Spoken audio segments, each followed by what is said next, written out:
Assalamualaikum warahmatullahi wabarakatuh. Salam sejahtera, salam budaya. Rahayu, rahayu, rahayu. Berjumpa lagi dengan saya Mas Oo di channel Pusaka Jawa Official. Alhamdulillah wa syukurillah. Segala puji bagi Allah yang telah memberikan segala nikmatnya. Nikmat yang paling besar bagi kita adalah nikmat iman dan Islam, serta nikmat diberikan kesehatan. Di antara nikmat-nikmat yang lainnya tidak bisa saya sebutkan secara dohir maupun batin. Salawat salam semoga selalu tercurah kepada junjungan Nabi besar kita Nabi Muhammad SAW serta keluarganya, sahabatnya, serta pengikutnya ila yaumil akhir. Allahumma ja'alna minhum, semoga kita di golongan umat Rasulullah SAW dan mendapatkan syafaat dari beliau kelak di akhirat nanti. Semoga Allah Subhanahu wa taala menjaga iman Islam kita, menjaga ketauhidan kita sampai nafas terakhir kita, sampai ajal menjemput kita, sampai kita mendapatkan gelar sebagai hamba-hamba yang husnul khotimah. Diawali dengan bismillah, diakhiri dengan alhamdulillah. Semoga sahabat Pusaka Jawa dimanapun Anda berada selalu dalam keadaan terbaik dalam lindungan Allah Subhanahu wa taala. Dijauhkan dari segala macam mara bahaya baik dohir maupun batin, dijauhkan dari segala macam musibah baik musibah banjir, angin topan, longsor, gempa bumi, musibah gunung meletus, musibah kebakaran, musibah penyakit, musibah ekonomi, ataupun musibah rumah tangga, atau musibah penyakit ruwet, atau pikiran putek. Sahabat Pusaka Jawa dimanapun Anda berada, tidak cuma sahabat Pusaka Jawa, teman-teman handai tolan sahabat Pusaka Jawa pun saya doakan hal yang sedemikian rupa. Alhamdulillah wa syukurillah, pada malam hari ini Allah Subhanahu wa taala meridhoi Al-Fakir sehingga Al-Fakir bisa membuat video ini. Ya, semoga apa yang saya sampaikan menjadi satu kemaslahatan atau kemanfaatan saya di dunia maupun di akhirat, bukan menjadi satu kemudorotan atau satu kerugian saya di dunia maupun di akhirat. Karena apa yang saya sampaikan adalah makna filosofi dari ilmu warisan leluhur budaya Nusantara. Kalau kita tidak mengenal warisan budaya Nusantara, pasti kita akan kita akan kehilangan jati diri kita sebagai anak bangsa. Bahwasanya leluhur kita Nusantara itu mempunyai satu peninggalan bentuk budaya fisik, baik itu candi maupun yang prasasti ataupun bentuk tosan aji. Sahabat Pusaka Jawa dimanapun Anda berada, tosan aji itu adalah, tosan artinya adalah besi, aji adalah yang dimuliakan, berarti besi yang dimuliakan. Artinya begini, kenapa kok tosan aji? Karena dalam pembuatan tosan aji itu menyertai satu bentuk ikhtiar dohir maupun batin. Ya, berbeda dengan senjata-senjata yang lain yang dibikin tidak memakai doa, tapi di tosan aji ini memakai doa, yaitu dengan laku tirakat. Entah itu bentuknya tirakatnya macam-macam sahabat Pusaka, ada yang bisu, ada yang puasa, ada yang uzlah, ada yang pakai wirid dan lain sebagainya. Makanya tosan aji ini atau yang kita sering kenal adalah seperti bentuk tosan aji kan banyak, ada yang keris, tombak, pedang dan lain sebagainya. Kali ini yang akan saya babar adalah satu bentuk keris jimatan, ya. Kalau kita bicara tentang keris jimatan, berarti yang diambil adalah sisi tuahnya atau angsarnya atau sisi supranaturnya atau energinya atau goibnya saja. Ya, perlu sahabat Pusaka Jawa ketahui bahwasanya pecinta tosan aji itu dibagi menjadi 3 versi Pusaka Jawa. Pertama, pecinta tosan aji yang suka dengan sisi esotorinya atau sisi luarnya saja atau antikannya saja, yaitu tangguh, utuh, sepuh, atau orang bilang tus. Tangguh itu era pembuatannya. Kira-kira dia dibikin pada saat kerajaan mana, utuh bilahnya utuh, sepuh jelas itu barang lama atau lawasan yang biasanya ukuran sepuh biasanya 200 tahun, ya. Kemudian yang kedua adalah pecinta tosan aji yang suka dengan sisi esoterinya atau sisi dalamnya saja, yang lebih mengedepankan manfaat dari tuah atau angsarnya atau supranaturalnya atau goibnya atau energinya yang akan dirasakan pada kehidupannya yang mereka mempunyai tosan aji tersebut. Kemudian yang ketiga, pecinta tosan aji yang suka dengan dua-duanya. Nah, jika sahabat Pusaka Jawa mempunyai satu tosan aji, kemudian ada satu perdebatan untuk nggak boleh punya tosan aji syirik. Saya sampaikan di awal bahwasanya pecinta tosan aji dibagi menjadi 3. Maka sahabat Pusaka Jawa boleh memiliki tosan aji.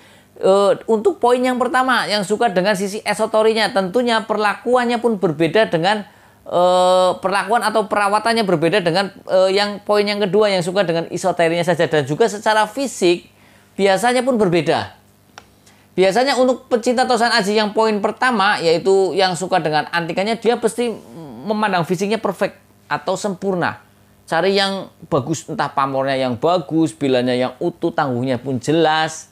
Nah, kalau yang pecinta Tosan Aji yang kedua yang suka dengan esoterik, kadang sahabat pusaka itu cuma bentuk keris patah saja itu disimpan karena diyakini mempunyai satu manfaat atau tuah angsarnya itu bisa entah itu bentuk perlindungan, entah itu bentuk kerezekian. Pastinya yang akan memberikan perlindungan maupun kerezekian adalah Tuhan Yang Maha Esa. Karena di Tosan Aji itu ketika benda bertuah tersebut itu kenapa bertuah? Karena pada awal pembuatan atau penciptaannya oleh Sang Empu diikhtiari dulu lewat puasa dan doa yang disematkan dalam bilah pusaka tersebut. Doanya dipanjatkan, ketika sudah dipanjatkan kepada Tuhan Yang Maha Esa Allah Subhanahu wa taala, di ACC selesai. Kalau kita ke kiai mungkin ya atau ke ajengan mungkin lewat air didoakan, kemudian diminumkan. Ada yang lewat rajahan. Nah, empu karena dia mempunyai skill dalam tempa besi, skill dalam tempa besi dan juga pembuatan pamor. Pamor itu doa dan harapan dari Sang Empu yang dilambangkan dengan pamor. Bahasanya lukisan dari Sang Empu. Tidak semua orang bisa. Ya, semua orang bisa berdoa, tapi jika berdoa tapi dia juga menciptakan pusaka hanya orang-orang tertentu, sahabat pusaka Jawa. Nah, sahabat pusaka Jawa dimanapun Anda berada, kali ini saya akan babar adalah bilah pusaka yang cukup banyak dicari oleh orang, yaitu pusaka yang mungkin suka digembur-gemburkan dengan istilah bisa nambah beras. Padahal kalau bicara nambah beras itu maknanya luas, sahabat pusaka Jawa. Ya, menambah beras itu maknanya luas, bukan berarti ketika mempunyai pusaka ini kemudian ditaruh berasnya muncul dewek kayak gitu ya. Nanti tak babar ya sahabat pusaka Jawa. Artinya ketika mempunyai pusaka tersebut kemudian rezekinya lancar ya berasnya nambah gitu loh. Jangan sampai berpikiran bisa nambah beras di tokon kok berasnya terubus tambah banyak. Kita urusan nanam padi, nggak usah beli di bulog ataupun di pasar ya. Jangan sampai sahabat pusaka Jawa tertelan mentah-mentah omongan seperti itu. Karena banyak oknum yang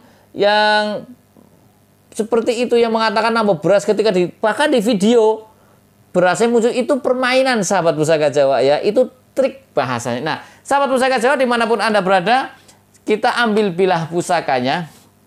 Ya, ini warongkonya pun warongko lamen sahabat pusaka Jawa ya. Kalau kita lihat dari warongkonya ini jelas ladrang ya, tapi kalau kita lihat ladrang ini ladrang Cirebonan. Kemudian handle-nya pun handle ya seadanya karena ini dapat dari kampung ya sahabat pusaka Jawa. Ini lihat dari kampung. Kita buka bilah pusakanya, bismillahirrahmanirrahim.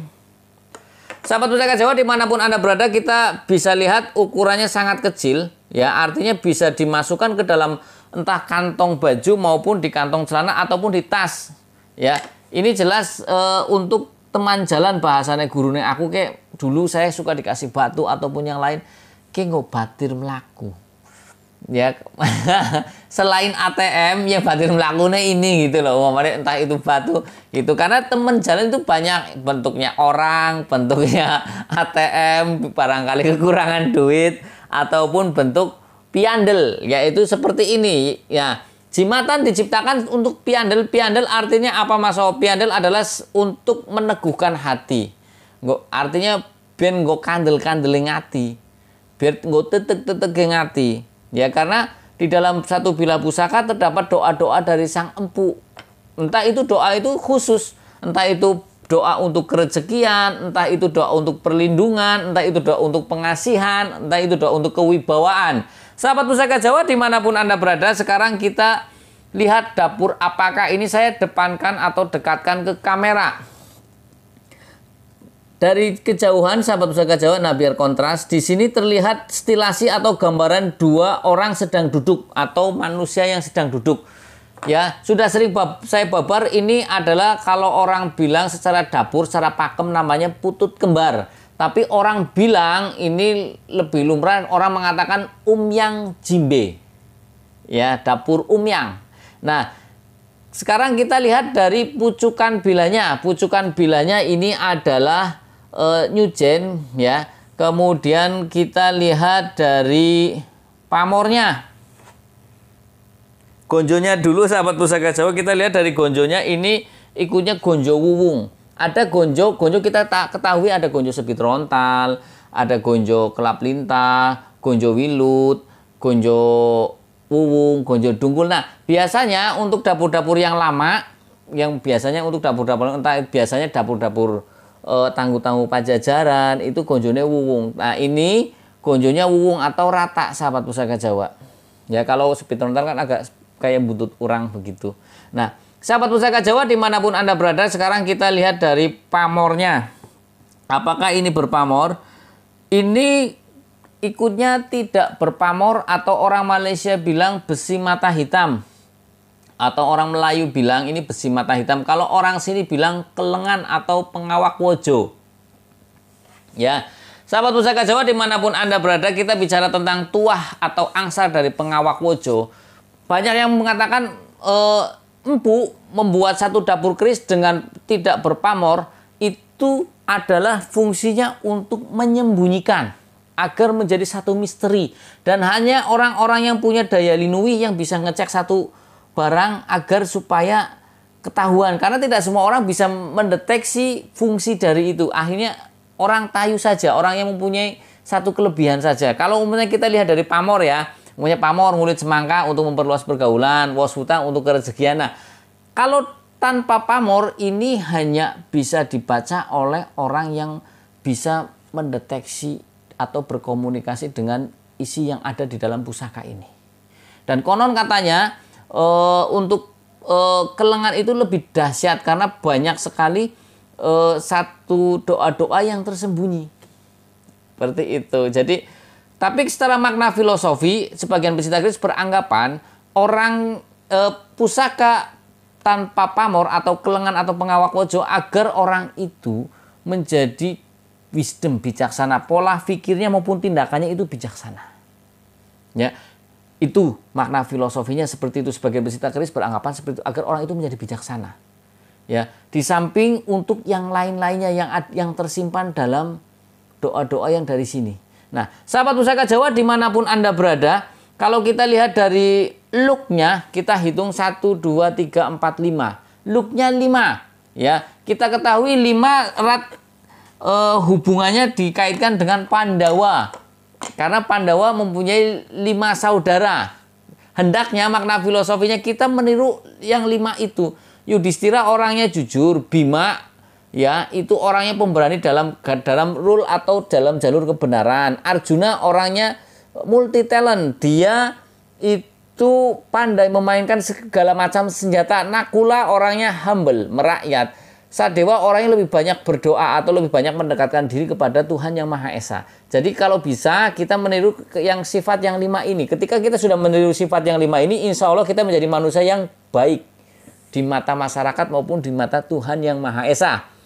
Sahabat Pusaka Jawa dimanapun Anda berada, kita ketahui juga look 5 dulu pada era zaman kerajaan itu hanya boleh dimiliki oleh pangeran atau golongan ningrat saja. Tuah atau angsar dari look 5 adalah permohonan kepada Tuhan Yang Maha Esa agar si pemilik dapur look 5 itu diberikan kelancaran dalam berbicara, kemudian apa yang diucapkannya itu membuat lawan bicaranya tertarik atau terpikat kepada kita. Makanya kadang look 5 lebih banyak dicari oleh para dalang, MC, ataupun orang yang lebih banyak berhubungan dengan masyarakat, entah itu penjual pun bisa. Ya, sahabat Pusaka Jawa, jadi di makna filosofi look 5 ya seperti itu tadi. Ya, agar dia lancar berbicara dan ketika berbicara mempengaruhi lawan bicaranya agar terpikat. Kemudian sahabat Pusaka Jawa kita bahas tentang dapur umyang atau putut kembar. Secara pakem namanya putut kembar, ya.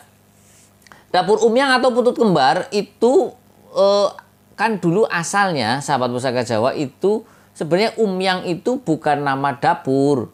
Itu adalah nama satu fungsi dari salah satu pusaka yang diciptakan oleh Empu Galeng. Pada Empu Galeng dulu namanya Empu Kodok. Empu Kodok itu ingin mengabdi pada kerajaan Pajang yang dipimpin oleh Sultan Hadiwijaya atau Raden Mas Karebet atau Joko Tingkir. Kemudian dia ketika membuat satu pusaka lebih banyak di pematang sawah atau galengan, makanya disebut pula Empu Galeng. Kemudian ingin mengabdi pada kerajaan Pajang, Raden Mas Karebet konon katanya memberikan satu syarat bikin pusaka dalam satu malam, kalau bisa nanti diterima sebagai empu dalam keraton. Kemudian dibikinlah dalam satu malam, paginya dites. Paginya dites.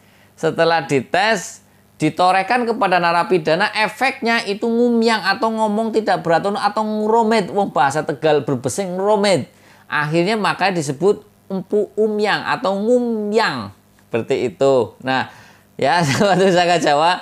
Kemudian sahabat Pusaka Jawa dimanapun Anda berada, ya, sebagian pencinta keris beranggapan tuah atau angsal dari keris umyang, ya, adalah satu untuk menagih hutang. Biasanya orang yang punya keris dapur umyang, yang berhutang pada keris yang dapur umyang, biasanya kalau tidak segera membayar hutangnya, konon katanya itu direp-rep, diimpeni, seperti dikejar-kejar suruh bayar hutang. Makanya kadang efeknya sahabat Pusaka Jawa bisa dianggap orang nyupang atau ngipri, karena aku dikejar-kejar nganti ngimpi ngomong bayar utang kayak aja kayak cupange ya. Seperti itu. Jadi doa dari sang empu seperti itu sahabat Pusaka Jawa. Nah, sahabat Pusaka Jawa dimanapun Anda berada, juga ada orang yang beranggapan keris umyang bisa nambah beras. Yang tadi di awal season saya bicara. Sebetulnya begini, kalau ada orang bicara nambah beras secara dohir, itu tidak, itu hanya satu gambaran.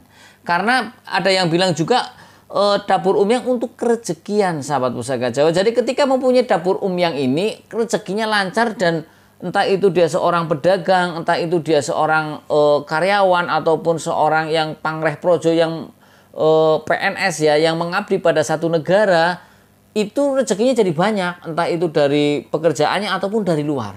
Makanya ketika rezekinya banyak, maka berasnya nambah. Tidak seperti yang di video-video yang memakai trik, yang ketika kerisnya ditancapkan di beras, kemudian bisa nyumul-nyumul tambah banyak. Itu bohong. Itu trik, saya pastikan trik. Ya, kalau ada yang punya seperti itu, depan saya nggak apa-apa. Berasnya dari saya, kerisnya ditancapkan di situ.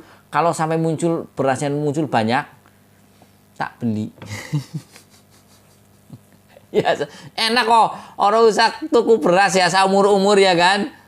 Itu trik sahabat Pusaka Jawa. Karena saya bermain pusaka itu dari tahun 98. 98 kalau sekarang mungkin sekitar 20 tahun lebih, atau 23 tahun atau berapa. Kalau tahun 2000 tahun 2000 saja, ke sini 2003 udah 23 tahun. Kalau 98 berarti dikurangi 2 tahun, berarti 25 tahun saya main di pusaka.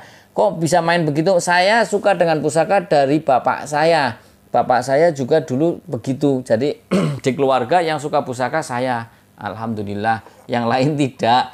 Juga pusaka-pusaka keluarga pun saya simpen. Sahabat Pusaka Jawa dimanapun Anda berada, ya. Jadi kalau kita rangkum secara keseluruhan, makna filosofi dari dapur keris umyang luk 5 ini adalah agar si pemilik dapur keris umyang luk 5 ini mempunyai satu kelebihan dalam berbicara. Ketika dia bicara itu menarik lawan bicaranya, kemudian juga ketika menarik lawan bicara dalam hal rezeki dia lancar. Setelah dia lancar, insya Allah dia menjadi orang kaya. Yang makanya bilang nambah beras, bukan berasnya yang nambah terus. Engko ora tuku beras nang pasar kok. Ya, terus engko berasnya pimen gue sintetis sama beras asli, kan seperti itu. Ya, jadi makna dari nambah beras itu rezekinya tambah banyak, perlu diluruskan sahabat Pusaka Jawa, jangan sampai telan mentah-mentah. Ya. Sahabat Pusaka Jawa dimanapun Anda berada, juga kalau kita lihat dari kelengan tadi, agar orang itu menjadi bijaksana, baik tutur katanya maupun tindakan. Ketika dia sudah bertindak dengan bagus, bijaksana. Bijaksana adalah satu bentuk olah rasa, pengalaman hidup yang pahit maupun yang manis, kemudian setelah itu dia diterapkan. Dia mengambil pelajaran, mengambil hikmahnya. Tua itu pasti menjadi bijaksana belum tentu. Makanya didoakan dari sang empu agar seorang itu menjadi bijaksana atau wisdom. Karena ketika menjadi orang yang bijaksana, tentunya banyak orang yang menyukainya. Dimanapun dia berada, dia bisa menjadi air. Dibutuhkan oleh banyak orang. Ya, dia bisa menumbuhkan satu kesejukan, menumbuhkan tanaman. Di tanah yang gersang, dia pun bisa menumbuhkan tanaman. Ketika kemarau menjadi air, dia menjadi hujan. Ya, nah, sahabat Pusaka Jawa dimanapun Anda berada, ya. Jadi sudah saya sampaikan tadi, jadi besar harapannya agar orang itu menjadi orang yang bijaksana, baik pola pikir maupun tindakannya. Ketika dia berbicara pun dia mempengaruhi lawannya, lawan bicaranya terpikat. Ya, kemudian ketika sudah terpikat, rezekinya pun banyak. Setelah rezekinya banyak, berasnya nambah. Seperti itu. Nah, sahabat Pusaka Jawa dimanapun Anda berada, ini cukup kecil. Jadi buat kalau umpamanya mau diganti warongko yang lebih kecil lagi mungkin bisa ya. Ini panjang warongkonya berapa ini? Tapi ini juga sudah cukup kecil dan warongkonya warongko lamen ya atau lawasan. Ini warongko dari bawah sampai ke atas sini paling 16 cm. Cukuplah dimasukkan ke sini kayak rokok ya, kayak bungkus rokok. Nah, sahabat Pusaka Jawa dimanapun Anda berada yang baru nonton channel YouTube saya, silahkan pencet tombol subscribe, like, share, and komen, kemudian pencet tombol notifikasi lonceng untuk mendapatkan video-video terup to date dari saya. Yang ingin request nama dapur silahkan komentar di kolom komen. Jika ada saya baper, jika ada buat PS, jika ada maafwan minta dimaafkan. Kemudian apabila ada salah-salah kata saya minta maaf, kesalahan mutlak milik saya, kebenaran milik Allah Subhanahu wa taala. Akhirul kalam, assalamualaikum warahmatullahi wabarakatuh. Salam sejahtera, salam budaya. Rahayu, rahayu, rahayu. Alhamdulillah.